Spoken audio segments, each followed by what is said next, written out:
यह रानी की आखिरी वीडियो थी, जो इस दर्दनाक घटना से पहले अपलोड की गई थी। ये वीडियो उसी दिन अपलोड हुई थी, जिस दिन एक पति पत्नी के रिश्ते को शर्मसार करने वाली घटना हुई थी। बिहार के बेगूसराय की रहने वाली रानी कुमारी एक गांव की लड़की थी, लेकिन उसके सपने बहुत बड़े थे। वह जल्दी से फेमस होना और खूब पैसा कमाना चाहती थी। इसमें कुछ गलत भी नहीं है, क्योंकि लगभग हर इंसान यही चाहता है।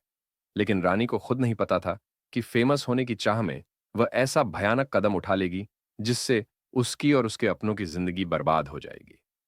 यह घटना तब शुरू हुई जब समस्तीपुर के नहर इलाके में रहने वाला महेश्वर एक पारिवारिक फंक्शन में गया था। वहां उसकी नजर एक लड़की पर पड़ी, जिसे देखते ही वह उसे पसंद करने लगा। इस लड़की का नाम रानी था, जो बेगूसराय की रहने वाली थी। इसके बाद दोनों के बीच बातचीत होने लगी और कुछ ही समय में रानी को भी महेश्वर पसंद आने लगा। दोनों रिलेशनशिप में आ गए और कुछ वक्त साथ बिताने के बाद शादी करने का फैसला किया। दोनों एक दूसरे से सच्चा प्यार करने लगे थे। 2017 की शुरुआत में उन्होंने अपने अपने परिवारों को अपने अफेयर के बारे में बताया। परिवारों ने भी इसे स्वीकार कर लिया और दोनों की शादी करवाने का फैसला किया। 2017 में रानी और महेश्वर की शादी हो गई। शुरुआत में सब कुछ बहुत अच्छा था। महेश्वर ने रानी को एक स्मार्टफोन गिफ्ट किया। उसी समय इंस्टाग्राम पर रील्स का ट्रेंड बढ़ रहा था। रानी अक्सर सेलिब्रिटीज की रील्स देखा करती थी और उन्हें देखकर खुद भी वैसा बनने का सपना देखने लगी। वह भी फेमस होना और खूब पैसा कमाना चाहती थी। स्मार्टफोन मिलते ही रानी ने अपनी खुद की रील्स बनाना शुरू कर दी। वह ज्यादातर डांस, एक्टिंग और लिप सिंक वाली रील्स बनाती थी। कभी कभी वह अपने पति महेश्वर को भी इनमें शामिल कर लेती थी। शादी के करीब 1 साल बाद उनके घर एक बेटे का जन्म हुआ। पूरा परिवार बहुत खुश था और ऐसा लग रहा था कि उनका भविष्य बहुत अच्छा होने वाला है। लेकिन किसी को अंदाजा भी नहीं था कि आगे उनके साथ कुछ भयानक होने वाला है। धीरे धीरे रानी रील्स की इतनी आदी हो गई कि उसने अपने परिवार पर ध्यान देना ही छोड़ दिया। न वह अपने पति की परवाह करती थी, न अपने बच्चे की, और सास ससुर से तो वह बात तक नहीं करती थी। महेश्वर पहले समस्तीपुर में मेहनत मजदूरी करता था। जब वह दिन भर की थकान के बाद घर लौटता, तो देखता कि रानी हमेशा फोन में बिजी रहती थी। शुरू में किसी ने इसे ज्यादा गंभीरता से नहीं लिया, क्योंकि शादी नई नई हुई थी। लेकिन धीरे धीरे घर में यह बात खटकने लगी। कुछ समय बाद महेश्वर को अजीब बातें सुनने को मिली। जब उसने रानी का सोशल मीडिया अकाउंट चेक किया, तो देखा कि गांव के कई लड़के उसकी रील्स देख रहे थे और उस पर भद्दे कमेंट्स कर रहे थे। यह देखकर महेश्वर को बहुत बुरा लगा। कोई भी इंसान यह बर्दाश्त नहीं करेगा कि उसकी पत्नी को इस तरह के कमेंट्स मिले। असल परेशानी तब बढ़ी जब रानी ने गांव के ही कुछ लोगों से चैटिंग और बातचीत शुरू कर दी। ये वही लोग थे जो उसकी रील्स पर कमेंट किया करते थे। महेश्वर को यह सब बिल्कुल पसंद नहीं आया और उसने रानी को इस बारे में समझाना शुरू किया। लेकिन रील्स की दीवानगी में रानी इतनी डूबी हुई थी कि अब वह किसी की भी सुनने को तैयार नहीं थी। रानी ने अपनी रील्स बनाना बंद नहीं किया। वह एक ही दिन में कई रील्स अपलोड करने लगी, जो न तो महेश्वर की फैमिली को पसंद था और न ही अब महेश्वर को अच्छा लग रहा था। इसी को लेकर दोनों के बीच बहस होने लगी। जब झगड़े बढ़ते, तो रानी कई बार अपने मायके चली जाती और वहां कुछ दिनों तक रहती। मायके में उसे पूरी आजादी मिलती थी, इसलिए उसे वहां ज्यादा सुकून महसूस होता था। फिलहाल मामला किसी तरह कंट्रोल में था, क्योंकि दोनों के बीच एक बेटा भी था। इसी वजह से वे किसी तरह अपना रिश्ता बचाने की कोशिश कर रहे थे। लेकिन धीरे धीरे महेश्वर को लगने लगा कि रानी उसके हाथों से फिसल रही है। इसी दौरान रानी की दोस्ती मोहम्मद सज्जाद नाम के एक लड़के से हो गई। वह उससे काफी घुल मिल गई थी। इधर महेश्वर को कोलकाता में नौकरी मिल गई। उसके भाई रुदल पहले से वहां काम करते थे और उन्हीं की मदद से महेश्वर को भी अच्छी सैलरी वाली नौकरी मिल गई। इसके चलते महेश्वर को कोलकाता शिफ्ट होना पड़ा। महेश्वर के जाने के बाद रानी पूरी तरह आजाद हो गई। उसे टोकने वाला अब कोई नहीं था। सास ससुर की बात वह पहले भी नहीं सुनती थी और अब जब भी घर में झगड़ा होता, तो वह सीधे मायके चली जाती, जहां उसे पूरी छूट मिलती थी।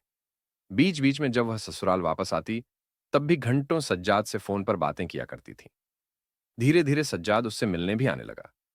रील्स बनाने के लिए उसे जिन चीजों की जरूरत होती थी, कैमरा, ट्राइपॉड वगैरह है, वह सब सज्जाद उसे दिलाने लगा।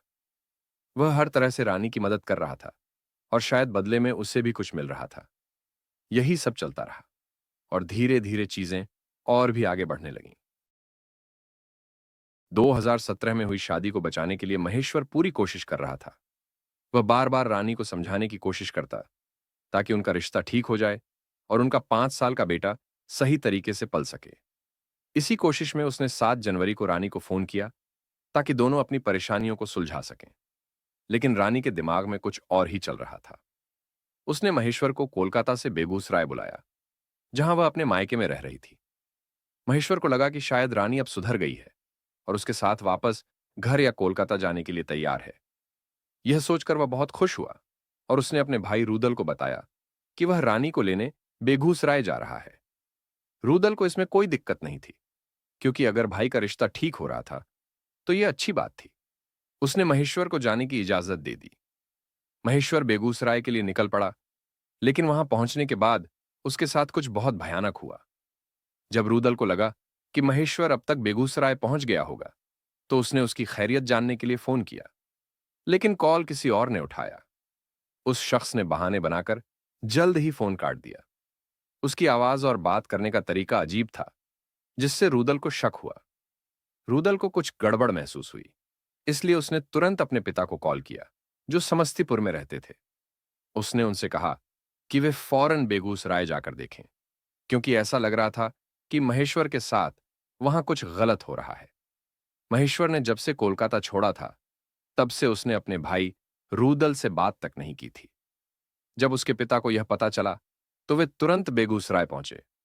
लेकिन वहां जो उन्होंने देखा, वह दिल दहला देने वाला था। महेश्वर की जान जा चुकी थी। महेश्वर के पिता ने देखा कि 3-4 लोग उसकी लाश को उठाकर हॉस्पिटल की तरफ ले जा रहे थे। ऐसा लग रहा था जैसे वे कुछ सबूत छुपाने की कोशिश कर रहे थे, या फिर परिवार को सच बताने से पहले बॉडी को हॉस्पिटल पहुंचाना चाहते थे। लेकिन उनका प्लान कामयाब नहीं हुआ, क्योंकि महेश्वर के पिता वहां पहले ही पहुंच चुके थे। उन्होंने किसी को भी लाश छूने नहीं दिया और पुलिस को बुला लिया। जब पुलिस मौके पर पहुंची और जांच शुरू की, तो सामने आया कि महेश्वर की लाश को उठाने वाले कोई और नहीं, बल्कि उसकी पत्नी रानी, रानी का प्रेमी मोहम्मद सज्जाद और उसकी 2 बहनें रोजी और सुनीता थे। इन चारों ने मिलकर महेश्वर को खत्म किया था। पुलिस ने तुरंत रानी को हिरासत में लिया। पहले तो वह बहाने बनाती रही, लेकिन जब पुलिस ने सख्ती दिखाई, तो उसने सच कबूल कर लिया। असल में जब रानी ने महेश्वर को बेगूसराय बुलाया था, तो उसे अंदाजा नहीं था कि वह इतनी जल्दी पहुंच जाएगा। जैसे ही वह घर आया, उसने रानी की बहनों को वहां देखा, जो आम बात थी, क्योंकि वे वहीं रहती थीं। लेकिन जब उसने मोहम्मद सज्जाद को वहां देखा, तो वह चौंक गया।